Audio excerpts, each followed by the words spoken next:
Қазақ гимназиясы. Биология пәнінің мұғалімі Жакуова Ақбаян. Сіздермен қашықтықта оқыту кезіндегі іс тәжірибемен бөлісейін деп отырмын.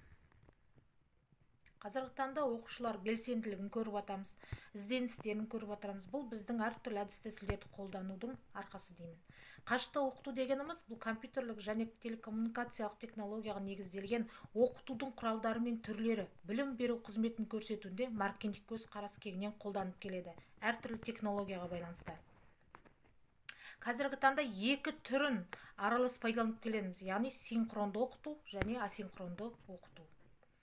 Мен өз тәжірибемде осы кейс стади әдісін қолданып келемін. Кейс стади бұл таңдау жасау мен шешім қабылдау дағдыларын қалыптастыруға тиімді әдістерінің бірі. Мысалға айтатын болсақ, мен белгілі бір оқушыға белгілі бір тақырыпқа байланысты мәтін берем. Қысқа ғана мәтін, оның қажет жерлерін белгілеп қоямын. Оқушы бірден неге белгілегендігіне мән береді, және мәтін адам қандай жүйесі екенін сипаттайды. Ол туралы жаңа ақпарат береді және де суретін салады. Сонда бір мәтін бойынша оқушы бірнеше жаңағы тапсырма жасайды. Яғни суретін салады, құрылысын іздеп, оқулықтан жазады және де ақпарат береді. Оның қандай жүйе екендігін іздеп табады. Бұл жерде оқушылардың білімге деген ынтасын, ізденісін мұғалім бірден көріп отырады.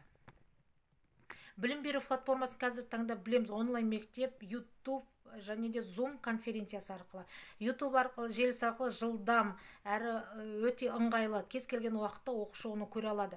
Және де өзіміздің бейне сабақтарымызды арасында кіріктірілген жаңағы тақырыптар бойынша немесе күрделі тақырып кездескен кезде осы бейне сабақтарды қосымша оқушыларға беріп отырамын.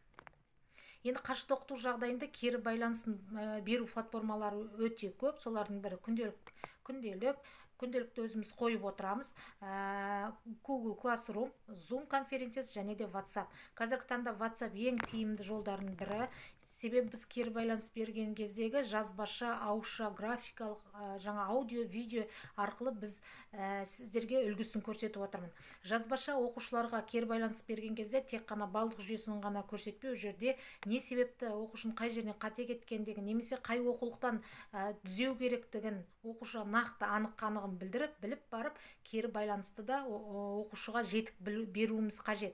Және де ауызша. Бұл қазір кері байланыста оқушыда ауызшаны тез, нақты әрі тиімді бере алады, және де мұғалім де оқушыға осы ауызша арқылы қай жерден қате кеткендерін, немесе қай жерін түзету керектігін, қосымша қай жерден мәлімет алу керектігін осы ауызша да кері байланыс беріп жатамыз. Графикалық және аудио, видеода кері байланыс түрлері бар. Назарларыңызға рахмет.